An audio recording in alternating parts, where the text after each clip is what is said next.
Your destiny is to create with God. October 27, 2013. You are on the cusp of enormous changes to the way you experience life, monumental changes that will inspire and uplift you, changes that have been planned since the moment of your apparent separation from your source. You are always at one with Source, connected eternally to the creative force. Without that connection there would be no consciousness, no awareness, nothing, and that is impossible because the Source always is, having had no beginning and being unending. It just is in all its magnificence, eternally beyond time, which is purely illusory. Its love and its light shine on you in every moment, determining and ensuring your eternal existence. You have just temporarily chosen to be unaware of it. And now awareness of that unawareness is seeping gently, irresistibly, and intriguingly into humanity's consciousness, dissolving it. The focus on the distractions of the illusion, and they are many, varied, and until now totally fascinating, is weakening as your fascination with them becomes stale, dull, boring.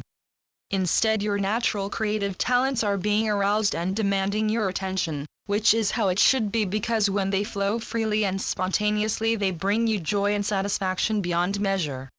Your destiny is to create with God. You had forgotten this and have, for eons, been attempting to create without His loving guidance and encouragement.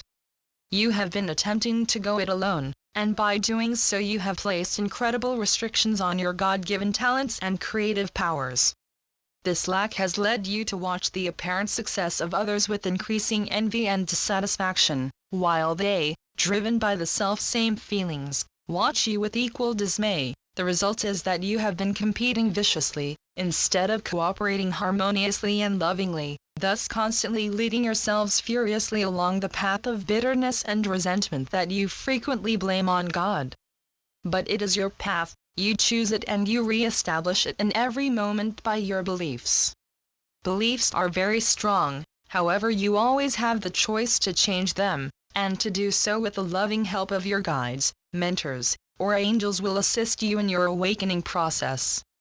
Talk to them, and listen to them in your daily quiet times. It is essential for your well-being, and to dissolve the bitterness to which so many have become addicted. You are all divine and beautiful aspects of the One, and once you accept that, and know it again, your egos will be subsumed and reintegrated into the totality that you are, and that is what they fear more than anything else. Once that happens, they too will be blissfully content. What they fear is the unknown, and it is unknown to them because they did not arrive, basically as caricatures of who you really are, until after your illusory separation from your divine source.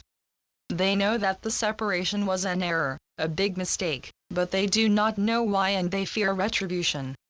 If they had experienced the source they would have no fear, they would know only love. However, you created them for the purpose of the separation, to establish limits on your knowing, on your awareness, and so for your egos there is this enormous sense of impending doom as death of the body looms before them, an inevitable, unavoidable, and terrifying aspect of humanity's earthly embodiment.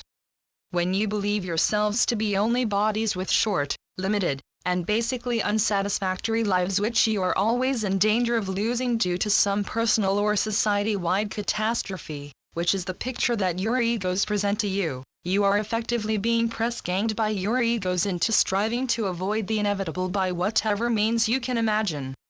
One of the most obvious is by taking advantage of another's misfortunes and attempting to offer them up instead of yourselves for the expected divine retribution. It is from that fear that human sacrifice was born.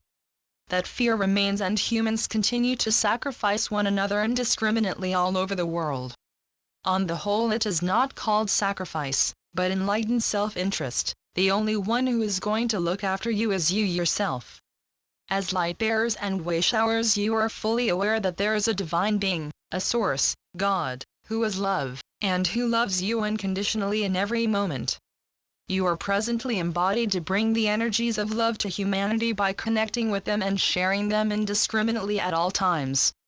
The numbers of you aware and doing this has grown exponentially over the last several decades, and the results are evident in the vast increase in the compassionate attention being paid to basic human rights and the need to care for the impoverished, the sick, and the elderly.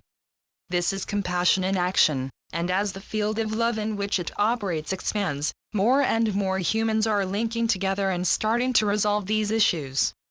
Also, as a result of the increasing worldwide compassion, those who would ride callously roughshod over others are finding themselves increasingly sidelined and no longer free to treat their fellow men with a disdain that has been endemic on this planet.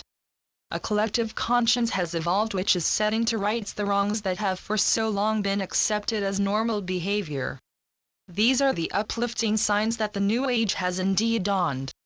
Love, acceptance, forgiveness, and compassion are bursting forth in some of the most unexpected places, bringing hope and relief to those who had found themselves brought to hopelessness and despair by an inhuman machine that was built to suppress, control, and then discard them as worthless.